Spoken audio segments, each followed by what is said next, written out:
Hello बच्चों, मैं संजय कुमार निमेश।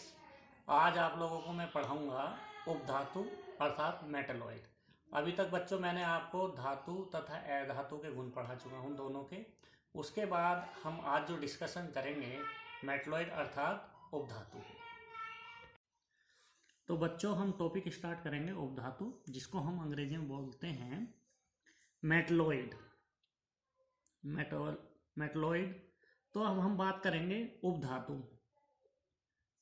वे तत्व जो धातु एंड अधातु दोनों के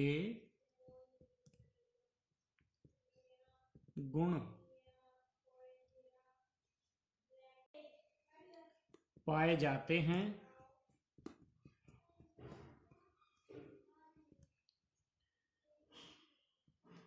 उपधातु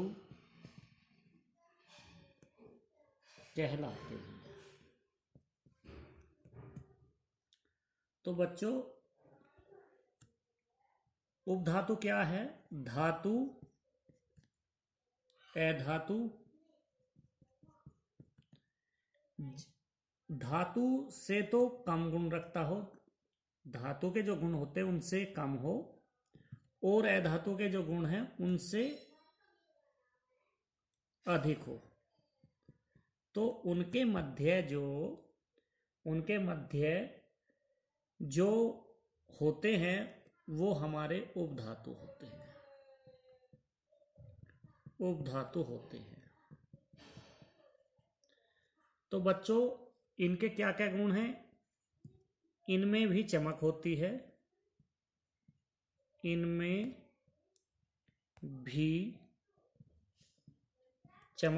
है, अर्थात शाइनिंग होती है। इनमें भी चमक होती है। नंबर 2, ये ऊष्मा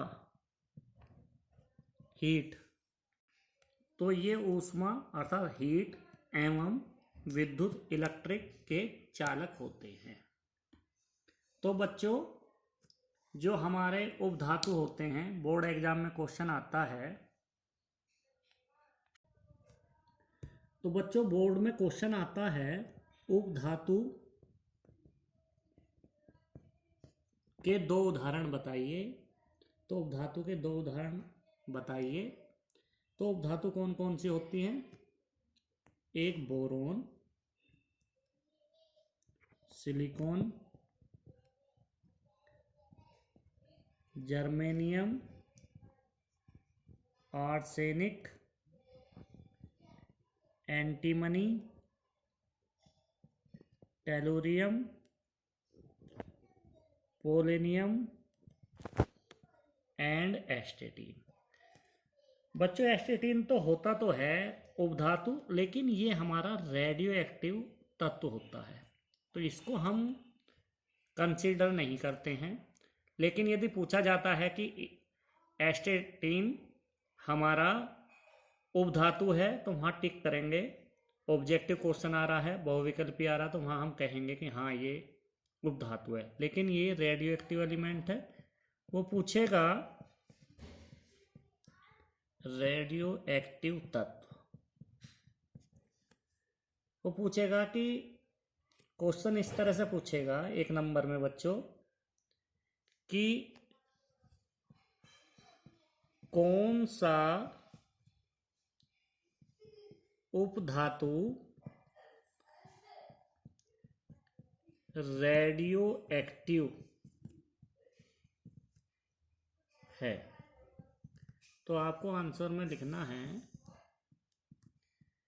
एस्टेटिन, 80। तो बच्चों इन दोनों में से जो आपको अच्छी तरह से लर्न हो या याद हो, पेपर में वही लिखना, या तो 80 लिख देना या एस्टेटिन। और दोनों याद हैं तो बहुत अच्छी बात है। तो बच्चों कौन कौन से तत्व हैं हम उसकी बात कर लेते हैं। ये बोरोन, बी बोरोन, ये सिलिकॉन,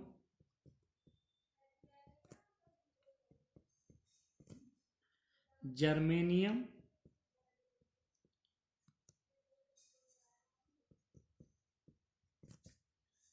आर्सेनिक,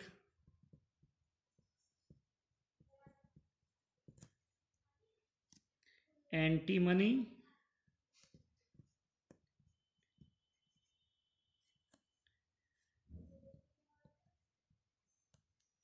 टेलुरियम,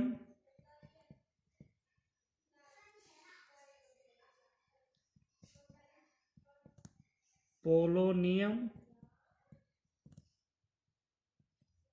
एंड बच्चों ये जो है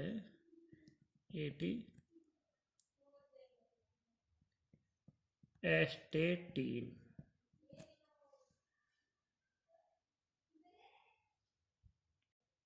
बच्चों बोरोन का जो परमाणु क्रमांक होता है वो 5 है। सिलिकॉन का जो परमाणु क्रमांक है वो 14 है। जर्मेनियम का 32, आर्सेनिक का परमाणु क्रमांक 33, एंटीमनी का 51, टेलुरियम का 52, पोलोनियम का 84 और एस्टेटीन का 85। तो बच्चों इनको याद करने की ट्रिक है, बी से बोले,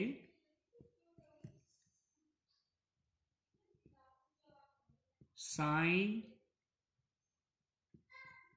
जी, ऐसा, सब, टीपो। बी से बोरोन, बोले साइन, साइन का मतलब सिलिकॉन एसआई, जी का मतलब जर्मेनियम, ऐसा का मतलब आर्सेनिक, सब का मतलब एंटीमनी, टी का मतलब टेलुरियम और पो का मतलब पोलेनियम। तो बच्चों 2 आएंगे आप लोगों को क्वेश्चन, या तो बहुविकल्पी में आए या क्वेश्चन पूछे कि उपधातुओं के 2 उपधातुओं के नाम बताइए। तो इस ट्रिक से आप याद कर सकते हैं, बोले साई, जी, ऐसा, सब, टीपो।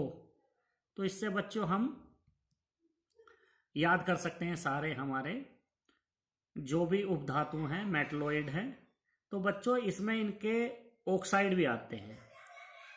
तो ऑक्साइड किस तरह से लिखने हैं बच्चों, मैं बोर्ड एग्जाम में आएंगे कि 2 उपधातुओं के ऑक्साइड बताइए।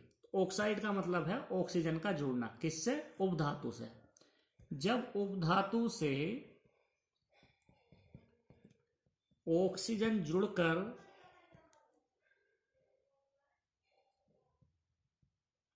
उपधातु ऑक्साइड बनाती है,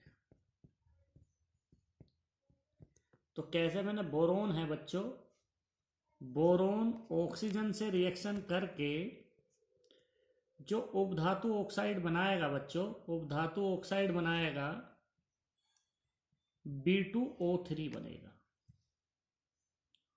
बोरोन ऑक्साइड। तो ये कैसे बना है बच्चों, B2O3, बोरोन का परमाणु क्रमांक 5, 2, 3, वाहिदम कक्षा में 3 इलेक्ट्रॉन, तो बोरोन की जो वैलेंसी या संयोजकता 3 है। ऑक्सीजन परमाणु क्रमांक 8,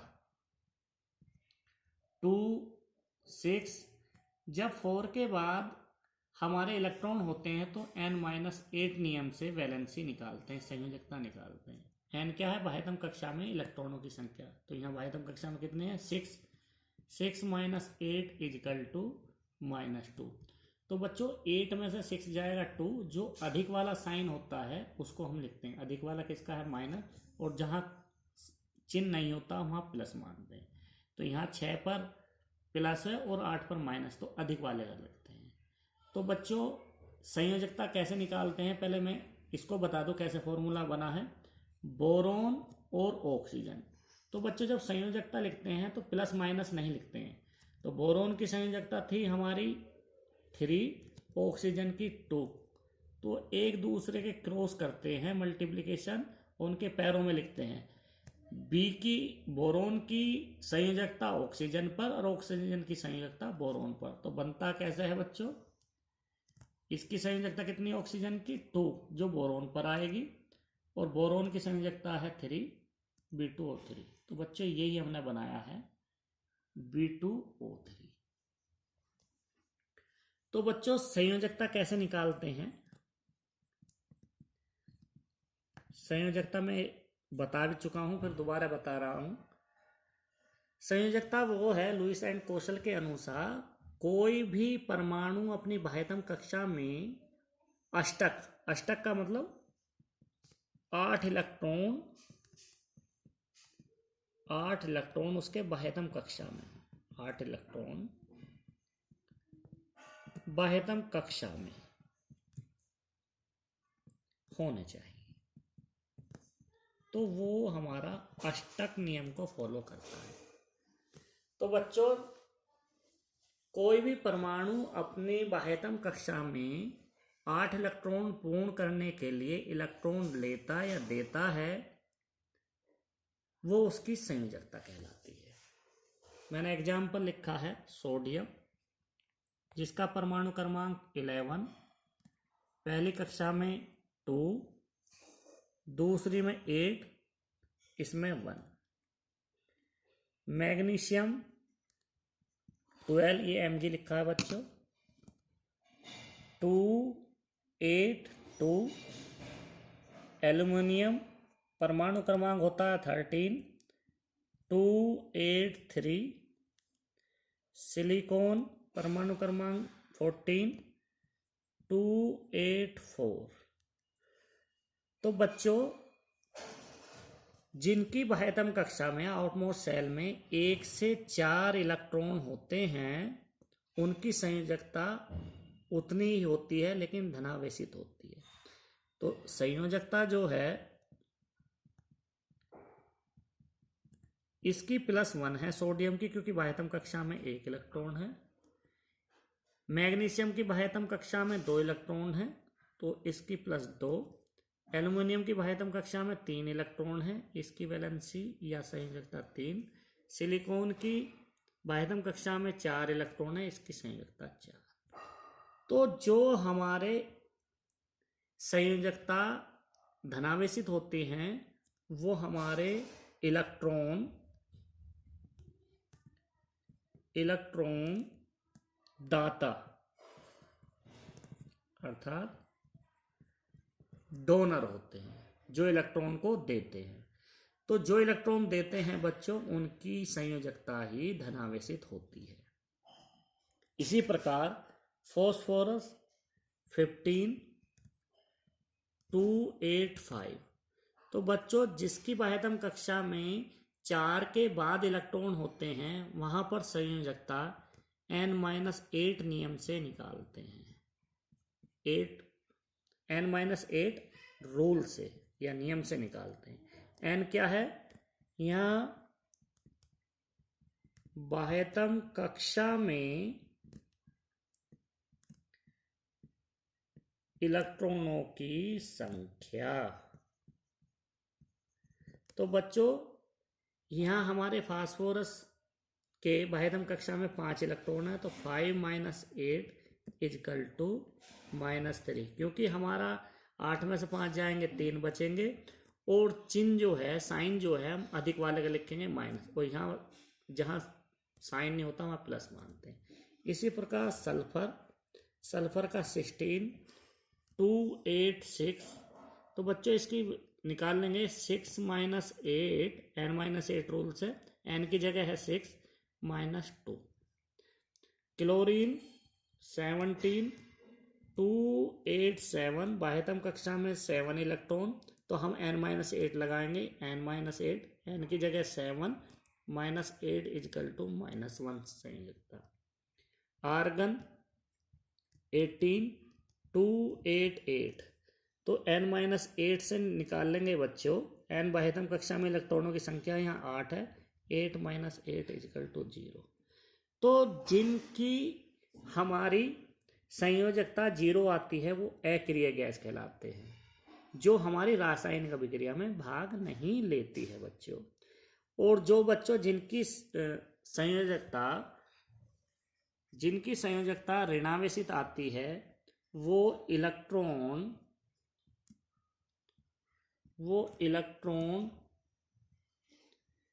ग्रहण करते हैं, जिनको हम एक्सेप्टर बोलते हैं बच्चों। तो इस प्रकार हमने ऑक्साइड निकाल लेते हैं। तो बोर्ड एग्जाम में क्वेश्चन आता है कि उपधातु के 2 ऑक्साइड के नाम बताइए। तो मैंने एक एग्जाम्पल लिखा है बोरोन ऑक्साइड। कैसे बना है मैंने बता दिया कि बोरोन की वैलेंसी 3 और ऑक्सीजन की वैलेंसी 2, एक दूसरे के क्रॉस लिखेंगे तो B2O3। इसी प्रकार हम सिलिकॉन है दूसरा हमारा उपधातु सिलिकॉन है, तो इसकी निकाल लेंगे। सिलिकॉन का परमाणु क्रमांक 14, 2, 8, 4, 2 और 8 10 और 4 14। तो 14 ही करना है बच्चों के उतने इलेक्ट्रॉन है उतने ही हम बाह्यतम कक्षा में इलेक्ट्रॉन जो लास्ट में आएगा उसको हम देखते हैं कि उसकी वैलेंसी कितनी है। तो 4 है। जब 4 है तो बच्चों वहाँ तक हम जो 1 से 4 तक होते हैं इलेक्ट्रॉन उनकी वैलेंसी उतनी ही होती है। तो यहाँ 4 है तो सिलिकॉन की संयोजकता +4। ऑक्सीजन 8, 2, 6। तो बाह्यतम कक्षा में 4 से अधिक हैं। जब 4 से अधिक इलेक्ट्रॉन होते हैं तो n-8 रूल लगाते हैं बच्चों। n क्या है बाह्यतम कक्षा में इलेक्ट्रॉनों की संख्या। 6 - 8 = 2। 8 में से 6 जाएंगे 2, चिन्ह अधिक वाले लगाएंगे। 8 का चिन्ह है -2। जब हम उसकी वो निकालते हैं बच्चों फॉर्मूला यौगिक बनाते हैं SiO, तो हमारी जो सिलिकॉन की वैलेंसी थी 4, इसकी 2। तो प्लस माइनस नहीं लगाते हैं जब बच्चों फॉर्मूला हम लिखते हैं या यौगिक का सूत्र लिखते हैं। तो यदि हमारी वो डिवाइड हो जाता है छोटी वाली संख्या से तो हम डिवाइड कर लेते हैं, भाग कर लेते हैं। 2 एकम 2 और 2 दूनी 4। तो अब इनकी वैलेंसी सिलिकॉन की 2 हो गई है, ऑक्सीजन की 1। तो इनको एक दूसरे के क्रॉस लगाएंगे।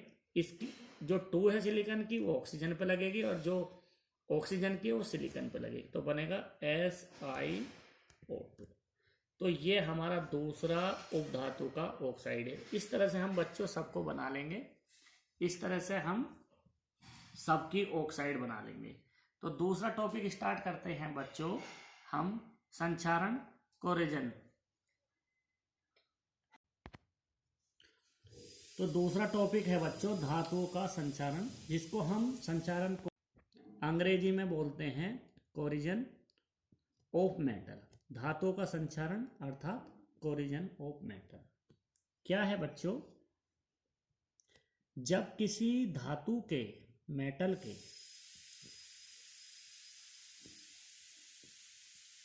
मेटल्स या धातु, हिंदी में धातु और अंग्रेजी में हम मेटल्स बोलते हैं।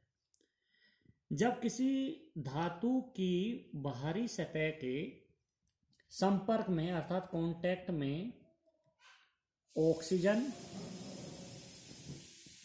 O2 तेल जिसको हम बोलते हैं ऑयल, नमी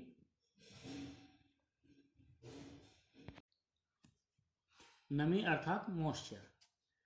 जब किसी भी धातु के बाहरी सतह के संपर्क में ऑक्सीजन, तेल या नमी आ जाती है तो धातु का संचारण कहलाती है। फिर दोबारा परिभाषा बता रहे हैं। जब किसी धातु के बाहरी सतह के संपर्क में ऑक्सीजन, तेल या नमी आ जाती है तो इस प्रक्रिया को धातुओं का संचारण कहते हैं। तो बच्चों इसके जो एग्जाम्पल हैं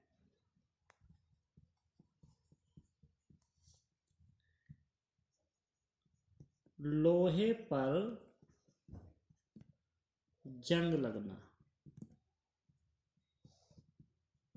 तो बच्चों जो लोहा होता है उसको हम खुले में रखते हैं तो लोहे पर कुछ समय बाद जंग लग जाता है। तो ये जो अभिक्रिया होती है लोहे पर जंग लगना, यह प्रक्रिया बहुत धीमी होती है। यह प्रक्रिया बहुत धीमी होती है क्योंकि हम यदि लोहे को खुले में छत पर बाहर कहीं भी रखते हैं तो उसके संपर्क में तुरंत आने पर जंग नहीं लगता है। तो यह प्रक्रिया बहुत धीमी होती है, काफ़ी दिनों के बाद उस पर जंग लगता है। तो बच्चों इसका लोहे पर जो जंग लगता है उसका जो फार्मूला होता है वो Fe2O3 इंटू XH2O होता है। तो लोहे पर जंग लगने का जो सूत्र यदि आता है कि उसका सूत्र लिखिए तो फेरिक ऑक्साइड होता है जो जल के संपर्क में जल का अणु उपस्थित होता है। तो ये कैसे कैसे बना है बच्चों? आयरन जिसे हम बोलते हैं लोहा, किसके संपर्क में आता है? बाहरी सतह के, ऑक्सीजन के। तो मैंने अभी बताया है जब धातु हमने लिए आयरन, किसके संपर्क में आ रहा है? ऑक्सीजन के। तो ऑक्सीजन के संपर्क में आता है तो हमारा फेरिक ऑक्साइड बनता है Fe2O3। तो ये कैसे बना है बच्चों? Fe की वैलेंसी 3, ऑक्सीजन की वैलेंसी 2, एक दूसरे के क्रॉस लगाएंगे। Fe की वैलेंसी ऑक्सीजन पर और ऑक्सीजन की वैलेंसी Fe पर, तो बनता है Fe2O3। लेकिन बच्चों जब इसे जल के संपर्क में लाया जाता है तो जंग लगना स्टार्ट हो जाता है, और या ऑक्सीजन के भी संपर्क में हो जब भी जंग लगता है। तो बच्चों अब हमारा नमी के द्वारा भी इस पर जल आ सकता है या बारिश के द्वारा। तो इसकी मात्रा पानी की जो है कुछ भी हो सकती है, बरसात में अधिक हो सकती है और नमी के द्वारा कम हो सकती है, इसलिए मैंने X लिखा है, कुछ भी हो सकता है इंटू X2। तो इस तरह से बनाता है फेरिक ऑक्साइड। तो बैलेंस कर लेना बच्चों, और ये H2 मैंने इसमें अलग से प्रक्रिया जोड़ी है, बस इतना ही बैलेंस करना है। तो बच्चों दूसरा एग्जाम्पल है, नंबर 1 एग्जाम्पल है लोहे पर जंग लगना। नंबर 2 है कॉपर, दूसरा नाम है उसका तांबा। कॉपर या तांबे की परत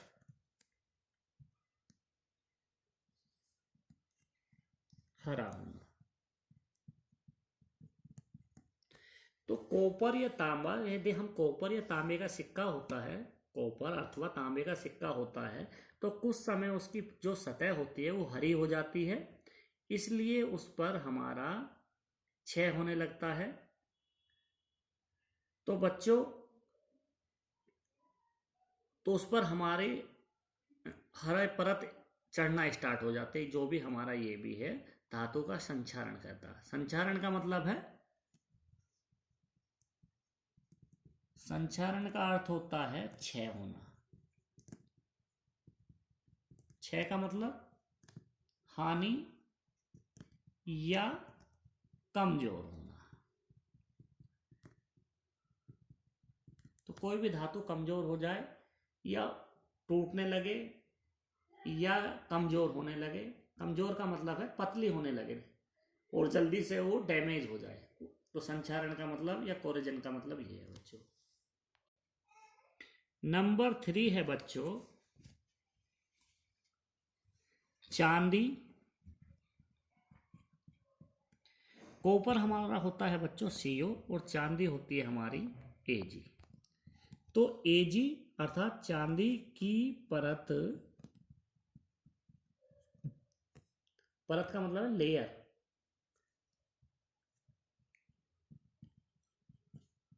काली होना। तो हम देखते हैं बच्चों जो चांदी जो पहनी जाती है वो कुछ समय बाद काली पड़ने लग जाती है, उसका मतलब है कि उस चांदी का क्षय या संक्षारण हो रहा है। तो बच्चों, यदि हमें इससे बचना है, तो क्या यूजेस करने चाहिए? तो उस पर हमें पेंट या ग्रीस, उस धातु पर पेंट या ग्रीस करके रखा जा सकता है जो काफी समय तक उस पर जंग या संक्षारण नहीं हो सकता, संक्षारण की प्रक्रिया नहीं हो सकती है। एक क्वेश्चन बोर्ड में बहुत अच्छी तरह से आता है बच्चों, बहुत इंपॉर्टेंट क्वेश्चन है, बहुत इंपॉर्टेंट क्वेश्चन है बच्चों। जब लोहे पर, ये मान के चलो बच्चों, ये लोहे की छड़ है या रोड है, ये लोहे की छड़ है,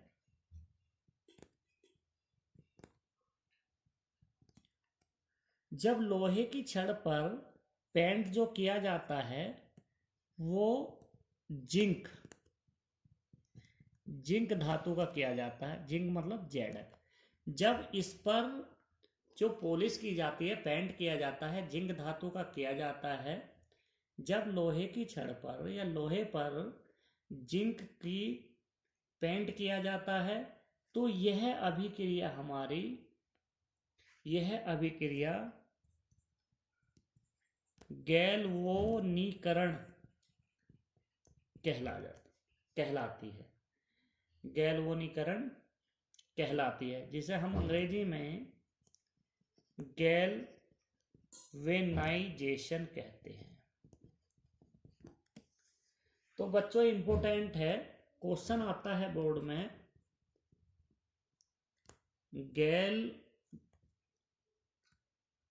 गैल्वोनीकरण से आप क्या समझते हैं?